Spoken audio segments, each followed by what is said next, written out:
ଆରେ ଚିକି, କାଲି ନା ମୋ ବାପା ଦୁଇଟା ଗୁଡ଼ି ଆଣିଛନ୍ତି। ଚାଲ ଆମେ ଗୁଡ଼ି ଉଡେଇବା। ବା କୋନି, ତ ଗୁଡ଼ି ଦୁଇଟା ଭାରି ସୁନ୍ଦର ହେଇଛି। ଆମ ଜଙ୍ଗଲ ପାଖରେ ଗୋଟେ ଖାଲି ପଡିଆ ଅଛି, ଚାଲେ ଆମେ ସେଇଠି ଗୁଡ଼ି ଉଡେଇବା। ଏମିତି କଥା ହେଇ ସେ ଦୁଇ ସାଙ୍ଗ ଖୋଲା ପଡିଆରେ ଯାଇ ଗୁଡ଼ି ଉଡେଇଲେ। ହଠାତ୍ ସେହି ସମୟରେ ଜୋରେ ପବନ ବହିଲା, ଆଉ ସେମାନଙ୍କ ଗୁଡ଼ି ଉଡ଼ି ଅନେକ ଦୂରକୁ ଚାଲିଗଲା। କଣ ହେଇଗଲା? ମୋ ବାପା କେତେ ଖୁସିରେ ମୋ ପାଇଁ ଗୁଡ଼ି ଆଣିଥିଲେ। ମନ ଦୁଃଖ କରନି କୁନି, ଚାଲ ଆମେ ତ ଗୁଡ଼ି ଖୋଜିବାକୁ ଯିବା। ନିଶ୍ଚୟ ଆଖପାଖରେ ତ ଗୁଡ଼ି ପଡିଥିବ। ତାପରେ ସେ ଦୁଇ ଜଣ ମିଶି ଜଙ୍ଗଲ ସାରା ବୁଲି ବୁଲି ଗୁଡ଼ି ଖୋଜିଲେ, ହେଲେ କୋଉଠି ବି ପାଇଲେନି। ଆରେ କୁନି, ଏତେ ଜାଗା ଖୋଜିଲେଣି, ହେଲେ କୋଉଠି ବି ତ ଗୁଡ଼ି ପାଇଲେନି। ଘରକୁ ଗଲେ ତ ବାପାଙ୍କୁ ସବୁ କଥା କହିଦେବୁ, ସେ ତ ଉପରେ ଜମା ବି ରାଗିବେନି। ଚାଲେ ବି ଘରକୁ ଯିବା। ଆରେ ଚିକି, ସେପଟେ ଦେଖେ, ପାଣି ଭିତରେ ଗୋଟେ ଫୁଲ ଗଛ ଅଛି। ହେଲେ ଗଛରେ ଗୋଟେ ହିଁ ଫୁଲ କାହିଁକି ଫୁଟିଛି? ଫୁଲଟି ଦେଖିବାକୁ କେତେ ସୁନ୍ଦର ହେଇଛି ନା? ଚିକି ଟିକେ ଅପେକ୍ଷା କର, ମୁଁ ଏବେ ଫୁଲ ତୋଳି ଆଣେ, ତାପରେ ଆମେ ଘରକୁ ଯିବା। ଏମିତି କହି କୁନି ଫୁଲ ତୋଳିବାକୁ ଗଲା। ସେତେବେଳେ ଚିକି ତାକୁ କହିଲା, ଆରେ କୁନି, ସେପଟେ ଯାନି, ତୁ ଯଦି ପାଣିରେ ପଡିଯିବୁ ନା ତୁ ବୁଡିଯିବୁ। ନା ନା ଚିକି, ଭୟ କରନି, ମୋର କିଛି ବି ହେବନି। ମୁଁ ଏବେ ଫୁଲ ତୋଳି ତ ପାଖକୁ ଯାଉଛି।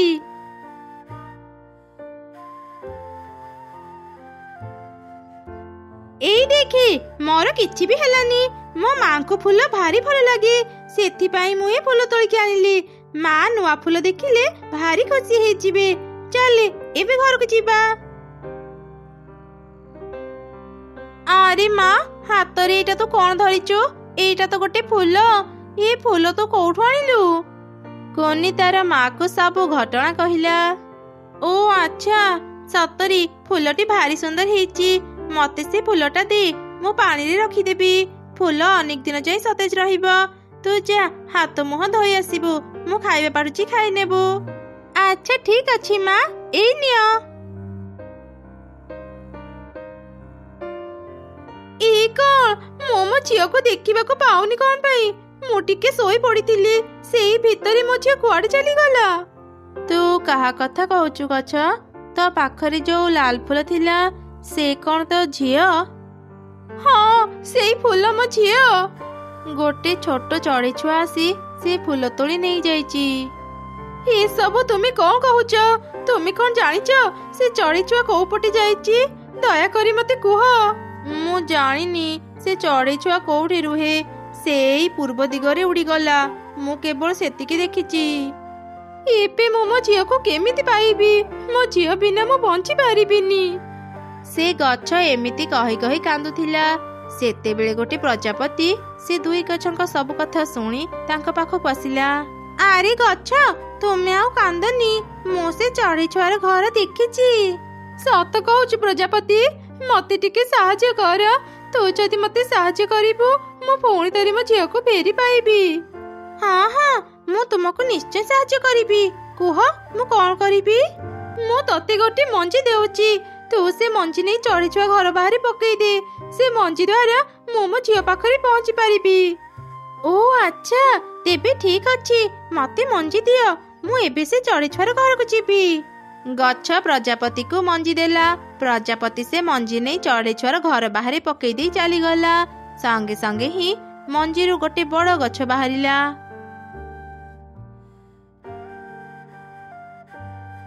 ଏଇ କଣ, ଆଗରୁ ତ ଏଠି ଗଛ ନଥିଲା, ହଠାତ୍ ଏତେ ବଡ ଗଛ ଏଠାକୁ କେମିତି ଆସିଲା? କୁନି, ମା କୁନି, ଶୀଘ୍ର ବାହାରକୁ ଆସେ। କଣ ହେଲା ମା, ମତେ ଡାକିଲ? ଏଇ କଣ, ଏଇଟା ତ ସେଇ ପାଣିରେ ଥିବା ଗଛ, ଯୋଉ ଗଛର ଫୁଲ ମୁଁ ଆଣିଥିଲି। ଏଇ ତ ଝରକା ପଟୁ ମୁଁ ମୋ ଝିଅକୁ ଦେଖିପାରୁଛି।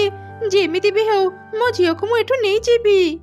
ମା, ତୁମେ ଗଛ ପାଇଁ ଆଉ ଚିନ୍ତା କରନି, ଭଲ ହେଇଛି ଆମ ଘର ବାହାରେ ଫୁଲ ଗଛ ହେଇଛି।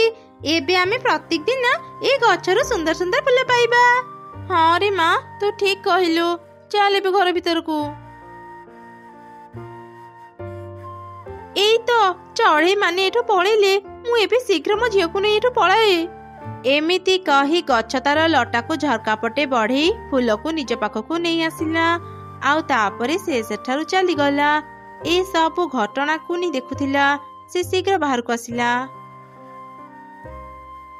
ए मु कौन देखिली गछ फूल को नहीं चलीगला। एमिति कौन संभव। से गछ एबे कोठी के जाइथिबो। मु से जागा को थरे जाई देखे सेठी से गछ अछि कि नहीं जानी परिबी। फूल गछ तू आसीगलु। तू तो झियो को पाइलु। हाँ मो झियो को नहीं आसीची। से माने मो झियोर किछि क्षति करि नथिले। भलो हैला मो ठीक समय पहुंची गली। मो झियो को गछरे रखितेले से पुणी मो सह कथा ही परिबो। तापरे गछ फूल को निज डाଳରେ लगेई देला। संगे संगे फूलटी कथा कहिला। मामा तुमे कुआडे जाइथिलो। अनेक समय मु तुमको देखिबा को पाउ नथिली। मु एठी थिली रे मां। मु टिके सोई पड़िथिली। सेते बेले गोटे चढ़ी छुआ आसी तते मो पाखरु नहीं जाइथिला। सेति पई तो मते देखि पारिलुनी। हेले तू आ भय करनी। मु एबे तो पाखरे अछि। तते एबे मो पाखरु केही नहीं पारिबिनी। मु जहा भाबुथिली ठीक भाबुथिली। गछ फूल को धरी निज जगह को ही चली आसीची। तू तू एटा को पुणी काहे के आसीचो। जा चली जा एठो। मु तते मो फूल देई पारिबिनी। ना ना मु फूल नेबिनी। मु गोटे कथा जानिबा पई तुम पाखको आसीची। तुमे फूल नेबा पई आम घर को केमिति आसिलो। आउ से फूल तुम पाखरे एते गुरुत्वपूर्ण काहेकी। काहेकी नाही फूल हेउची मो झियो। तू मो झियो को मो पाखरु नहीं जाइथिलु। कोन हैला से फूल तुम झियो। ए सब केमिति संभव। आमे आगरु तो भली चढ़ीथिलु। एई जंगल रे आम घर। दिने गोटे तांत्रिक आम घर को आसिला। से मते खाइबा मागुथिला। से दिन मो मन भल नथिला। मो रागी के ताको घर बाहर करिदेली। से तांत्रिक आमको अभिशाप देला। तारी अभिशाप जोगो मो गछ पलटि गली। हाउ मो झियो फूल हेई गला। ता माने तमे माने आम परी चढ़ी गछ हेई रहिबा को तुमको भारी कष्ट लागुथिबो ना। चिंता करनी मु तुमको सहाय्य करिबी। कुह कौन कले तुमे माने निज अभिशाप रो मुक्त हेई परिबो। तू सत कहूचु। तू आमको सहाय्य करिबो। आमको केवल तांत्रिक ही अभिशाप रो मुक्त करि परिबो।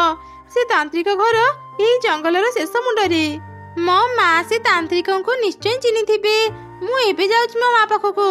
मु तांको सब कथा कहिबी। तापरे चढ़े छुआ शीघ्र ता मां पाखु गला। आउ ता मां को सब घटना कहिला। सब सुनी मां छुआ तांत्रिक पाखु गले।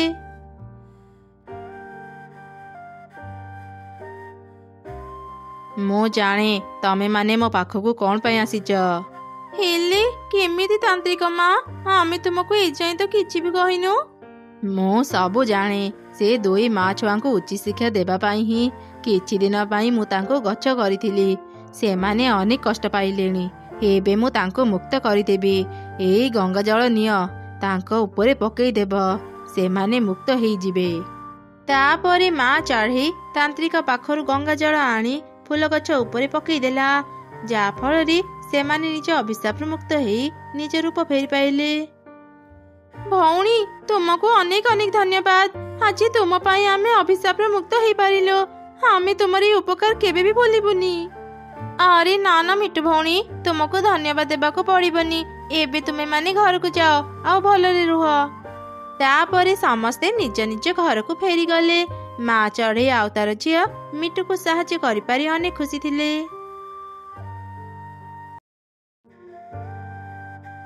सांग मो मूଳରେ टिके भी पानी नाही। अनेक दिन हेलाणी वर्षा भी हेइनी। मु जदि आउ किछि दिन पानी न पाइबी मु सुखी जीबी। हाँ सांग मोर भी तो भली अवस्था। केबे जे आमे पानी टोपे पाइबा। सांग सेपटी देखी किछि चढ़ी नदी को पानी आनिबा पई जाउचंती। चल तांको पानी मागिबा।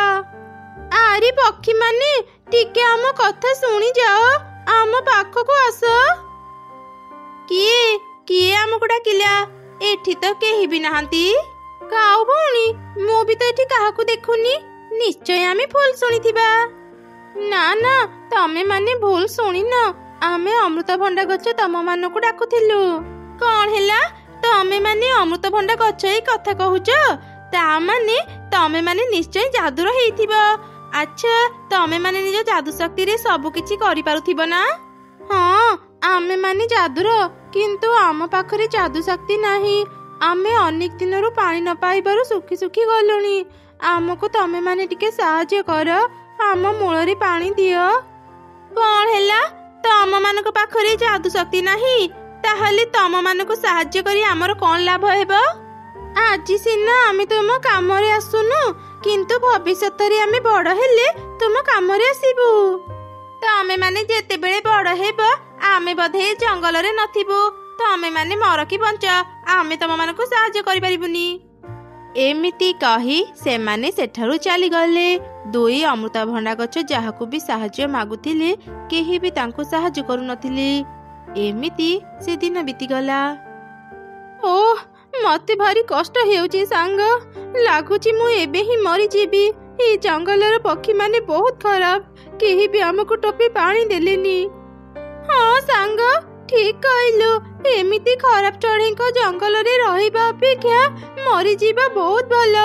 ବିଦାୟ ସାଙ୍ଗ, ଏଇଟା ଆମର ଶେଷ ଦେଖା। ଆମେ ଆଉ କେବେ ବି କାହାକୁ ଦେଖିପାରିବାନି। ଦୁଇ ଗଛ ଏପରି କଥା ହେଉଥିଲେ। ସେତେବେଳେ ଦୁଇଟି ବାଦଲ ସେ ରାସ୍ତାରେ ଯାଉଥିଲେ। ସେମାନେ ଦୁଇ ଅମୃତଭଣ୍ଡା ଗଛଙ୍କର ସବୁ କଥା ଶୁଣିପାରିଲେ। ଆରେ ସାଙ୍ଗ, ଶୁଣିପାରିଲୁ? ଏ ଦୁଇ ଗଛ ପାଣି ଅଭାବରେ ମରିବାକୁ ଯାଉଛନ୍ତି। ଏବେ ଆମେ ଏଠାରେ ଅଛନ୍ତି, ଆମେ ତାଙ୍କୁ ସାହାଯ୍ୟ କରିବା ଉଚିତ। ହଁ ସାଙ୍ଗ, ତୁ ଠିକ କହିଲୁ। ଆମେ ଏବେ ହିଁ ଏ ଦୁଇ ଗଛଙ୍କୁ ସାହାଯ୍ୟ କରିବା, ଆଉ ଏ ଜଙ୍ଗଲର ଚଢ଼େଇମାନଙ୍କୁ ଉଚିତ ଶିକ୍ଷା ବି ଦେବା। ହେଲେ କେମିତି ସାଙ୍ଗ? ମୋ ପାଖରେ ଗୋଟେ ଉପାୟ ଅଛି, ଶୁଣ। ଏମିତି ଦୁଇ ବାଦଲ ଏକ ଯୋଜନା ବନେଇଲେ ଆଉ ଗଛମାନଙ୍କ ଉପରେ ବର୍ଷା କଲେ। ବର୍ଷା ପାଣି ଦୁଇ ଗଛଙ୍କ ଉପରେ ପଡ଼ିବାରୁ ଦୁଇ ଗଛ ସତେଜ ହେଇଗଲେ। ସାଙ୍ଗ, ଏତେ ଦିନ ପରେ ମୁଁ ପାଣି ପାଇଲି, ମତେ ଭାରି ସତେଜ ଲାଗୁଛି। ଏବେ ଆମେ ଆଉ ମରିବାନି। କିନ୍ତୁ ମୁଁ ବୁଝିପାରୁନି ଏମିତି ଅସମୟରେ ବର୍ଷା କେମିତି ହେଲା। ମୁଁ ବି କିଛି ବୁଝିପାରୁନି ସାଙ୍ଗ। ସେ ଯାହା ବି ହେଇଥାଉ, ଆମକୁ ପାଣି ମିଳିବା ଯୋଗୁଁ ଆମର ବଡ଼ ଉପକାର ହେଲା। ବର୍ଷା ଯୋଗୁଁ ଚଢ଼େଇ ମାନଙ୍କର ବି ଉପକାର ହେବ। ଆରେ କାଉ ଭଉଣୀ, ଆଜି ପାଣି ଆଣିବାକୁ ଯିବନି କି? ଜାଣିଛ, ଚଢ଼େଇ ଘରକୁ ଫେରିଲାଣି। ଚାଲ ତାକୁ ବି ନେଇ ପାଣି ଆଣିବାକୁ ଯିବା। ହଁ ହଁ, ମୁଁ ଏବେ କଳସୀ ନେଇ ଆସୁଛି, ତାପରେ ଆମେ ଚଢ଼େଇ ଘରକୁ ଯିବା। ଆରେ ଚଢ଼େଇ, ଏତେ ଦିନ ପରେ ଯାଇ ତତେ ଘର କଥା ମନେ ପଡ଼ିଲା? କଣ ଆଉ କହିବି ମିଟୁ ଭଉଣୀ, ଏତେ ଦିନ ପରେ ମା ଘରକୁ ଯାଇଥିଲି ତ ସେ ମତେ ଆଉ 2 ଦିନ ରହିବାକୁ କହିଲା। ସେଥିପାଇଁ ମୋର ଘରକୁ ଫେରୁ ଫେରୁ ଡେରି ହେଇଗଲା। ଆଚ୍ଛା, ତମେ ମାନେ କଣ ପାଣି ଆଣିବାକୁ ଯାଉଥିଲ? ହଁ ଚଢ଼େଇ, ଆମେ ପୋଖରୀକୁ ପାଣି ଆଣିବା ପାଇଁ ଯାଉଛୁ। ତୁ ଆସିଛୁ ଜାଣି ତତେ ଡାକିବାକୁ ଚାଲି ଆସିଲୁ।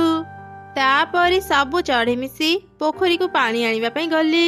ପୋଖରୀ ପାଖରେ ପହଞ୍ଚି ସେମାନେ ଦେଖିଲେ ପୋଖରୀର ସବୁ ପାଣି ଶୁଖି ଯାଇଛି। ଏଇ କଣ, ଗୋଟେ ରାତିରେ ପୋଖରୀର ପାଣି ଶୁଖିଗଲା କେମିତି? ଆମେ କାଲି ପୋଖରୀରୁ ପାଣି ନେବା ବେଳେ ପୋଖରୀରେ ତ ପାଣି ଭର୍ତ୍ତି ଥିଲା। ମୁଁ ବି ତ କିଛି ବୁଝିପାରୁନି। ଏମିତି ଲାଗୁଛି ରାତିରେ ଆମ ପୋଖରୀର ପାଣି କିଏ ଚୋରି କରି ନେଇଯାଇଛି। ନଦୀ ଦୂର ହେଲେ ବି ଚାଲ ଆମେ ସେଠାକୁ ଯିବା ଆଉ ନଦୀରୁ ପାଣି ଆଣିବା। ଏଇ କଣ କହୁଛ ମିଟୁ ଭଉଣୀ? ରାତାରାତି ଏତେ ସାରା ପୋଖରୀର ପାଣି କିଏ ଚୋରି କରି ନେବ? ଆରେ ଚଢ଼େଇ, ତା କଥା ଛାଡେ। ଚାଲେ ଆମେ ନଦୀକୁ ଯାଇ ପାଣି ଆଣିବା, ନହେଲେ ଘରକୁ ଫେରୁ ଫେରୁ ଡେରି ହେଇଯିବ। ତାପରେ ସବୁ ଚଢ଼େଇ ମିଶି ନଦୀକୁ ଗଲେ। ସେଠି ସେମାନେ ପହଞ୍ଚି ଦେଖିଲେ ନଦୀର ବି ପାଣି ଶୁଖି ଯାଇଛି। ନଦୀରେ ଟୋପେ ବି ପାଣି ନାହିଁ। ଏ କଣ, ନଦୀରେ ବି ତ ପାଣି ନାହିଁ? ନିଶ୍ଚୟ ଆମ ଜଙ୍ଗଲକୁ କୋଉ ଅଶୁଭ ଶକ୍ତି ପଶି ଆସିଛି। ଚାଲ ଶୀଘ୍ର ଆମେ ତାନ୍ତ୍ରିକ ମାଙ୍କ ପାଖକୁ ଯିବା। ଏବେ ସେ ହିଁ କହିପାରିବେ ଆମ ସହ କଣ ହେଉଛି। ସବୁ ଚଢ଼େଇ ତାନ୍ତ୍ରିକ ଚଢ଼େଇକୁ ଖୋଜିବା ପାଇଁ ବାହାରି ଗଲେ। ହେଲେ ସେମାନେ କୋଉଠି ବି ତାକୁ ପାଇଲେନି। ନିରାଶ ହେଇ ସେମାନେ ଘରକୁ ଫେରୁଥିଲେ। ସେତେବେଳେ ତାଙ୍କ ନଜର 2 ଅମୃତଭଣ୍ଡାଙ୍କ ଗଛ ଉପରେ ପଡ଼ିଲା। ସେମାନେ ଶୀଘ୍ର ତାଙ୍କ ପାଖକୁ ଗଲେ। ଏ କଣ, ସବୁ ନଦୀ ପୋଖରୀ ଶୁଖି ଯାଇଛି, କୋଉଠି ବି ଟୋପେ ପାଣି ନାହିଁ। ହେଲେ ଅମୃତଭଣ୍ଡା ଗଛ ଦୁଇଟିର ଚାରିପାଖର ମାଟି ଏତେ ଓଦା କାହିଁକି? ଚଢ଼େଇ, ମତେ ଲାଗୁଛି ଏ 2 ଅମୃତଭଣ୍ଡା ଗଛ ଯାଦୁ କରି ଆମର ସବୁ ନଦୀ ପୋଖରୀର ପାଣି ନେଇ ଯାଇଛନ୍ତି। ନିଜ ଗଛ ମୂଳରେ ପାଣି ଦେଇ ବାକି ପାଣି ସବୁ ଲୁଚେଇ ରଖିଛନ୍ତି। ସେଦିନ ଏମାନେ କହୁଥିଲେ ଏମାନେ ଯାଦୁ ଜାଣିନାହାନ୍ତି। ସେଦିନ ଏମାନେ ମିଛ କହୁଥିଲେ କାଉ ଭଉଣୀ, ଏମାନେ ଠିକ ଯାଦୁ ଜାଣିଛନ୍ତି। ତମେ ମାନେ କଣ ବିଷୟରେ କଥା ହେଉଛ? ମୁଁ ତ କିଛି ବି ବୁଝିପାରୁନି। ଶୁଣିବୁ ଚଢ଼େଇ ଏମାନଙ୍କ କଥା? ଓ ଆଚ୍ଛା, ତାହେଲେ ତମେ ମାନେ ଯାଦୁର ଗଛ ମାନଙ୍କୁ ସାହାଯ୍ୟ ନ କରି ବଡ ଭୁଲ କରିଛ। ଏବେ ହିଁ ତାଙ୍କୁ କ୍ଷମା ମାଗିନିଅ, ନହେଲେ ଆମେ ଆଉ କେବେ ବି ପାଣି ପାଇବାନି।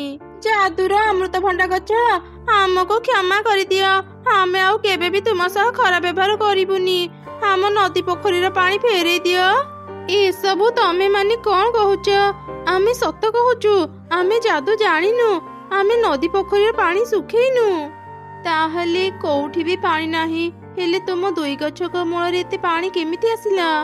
ଦୁଇ ଅମୃତଭଣ୍ଡା ଗଛ କିଛି କହିବା ପୂର୍ବରୁ ଦୁଇ ବାଦଲ ସେଠାକୁ ଆସିଲେ। ଆମେ ଦୁଇ ଗଛଙ୍କ ମୂଳରେ ପାଣି ଦେଇଛୁ, ଆଉ ତମେ ସମସ୍ତେ ବହୁତ ଖରାପ ଚଢ଼େଇ। ସ୍ୱାର୍ଥ ବିନା କେହି କାହାରିକୁ ସାହାଯ୍ୟ କର ନାହିଁ। ତମ ମାନଙ୍କୁ ଉଚ୍ଚ ଶିକ୍ଷା ଦେବା ପାଇଁ ହିଁ ସୂର୍ଯ୍ୟ ଭାଇଙ୍କୁ କହି ଆମେ ତୁମ ନଦୀ ପୋଖରୀର ପାଣି ଶୁଖେଇ ଦେଇଛୁ। ଏବେ ତମେ ମାନେ ଆଉ କେବେ ବି ପାଣି ପିଇ ପାରିବନି। ବାଦଲ ରାଣୀ, ମୁଁ କିଛି ଦିନ ହେବ ଏ ଜଙ୍ଗଲରେ ନଥିଲି, ନହେଲେ ମୁଁ ନିଶ୍ଚୟ ଦୁଇ ଗଛଙ୍କୁ ସାହାଯ୍ୟ କରିଥାନ୍ତି। ଏଇ ଥରକ ଆମ ସମସ୍ତଙ୍କୁ କ୍ଷମା କରିଦିଅ। ହଁ ବାଦଲ ରାଣୀ, ଏମାନଙ୍କୁ କ୍ଷମା କରିଦିଅ, ଆଉ ପାଣିର ବ୍ୟବସ୍ଥା ବି କରିଦିଅ। କାରଣ ପାଣି କେତେ ଜରୁରୀ ଆମ ଛଡା ଆଉ କେହି ବି ବୁଝିପାରିବେନି। ପାଣି ବିନା ଆମେ ଦୁଇ ଗଛ ଅନେକ କଷ୍ଟ ପାଇଛୁ। ଆମେ ଚାହୁଁନୁ ଚଢ଼େଇ ମାନେ ବି ଆମ ପରି ପାଣି ନ ପାଇ କଷ୍ଟ ପାଆନ୍ତୁ। ଆଚ୍ଛା ଠିକ ଅଛି, ଏ ଦୁଇ ଗଛଙ୍କ ପାଇଁ ମୁଁ ଆଜି ତମ ସମସ୍ତଙ୍କୁ କ୍ଷମା କରିଦେଉଛି। ମୁଁ ଏବେ ହିଁ ବର୍ଷା କରିବାର ବ୍ୟବସ୍ଥା କରୁଛି। ଅମୃତଭଣ୍ଡା ଗଛ, ତମ ଦୁଇ ଜଣଙ୍କୁ ଅନେକ ଅନେକ ଧନ୍ୟବାଦ। ଆଜି ମୁଁ ବୁଝିପାରିଲି ଏ ସଂସାରରେ କେହି ବି ଛୋଟ ବଡ ନୁହନ୍ତି। କେତେବେଳେ କିଏ କାମରେ ଆସିଯିବ କେହି କହିପାରିବେନି। ମୁଁ ତୁମକୁ କଥା ଦେଉଛି, ବିନା ସ୍ୱାର୍ଥପରରେ ଆମେ ଏବେଠୁ ପରସ୍ପରକୁ ସାହାଯ୍ୟ କରିବୁ। ଏମିତି କହି ଚଢ଼େଇ ମାନେ ଘରକୁ ଗଲେ। କିଛି ସମୟ ପରେ ପ୍ରବଳ ବର୍ଷା ଆରମ୍ଭ ହେଇଗଲା। ସବୁ ଚଢ଼େଇ ମିଶି କଳସୀରେ ପାଣି ଭରିବା ଆରମ୍ଭ କଲେ।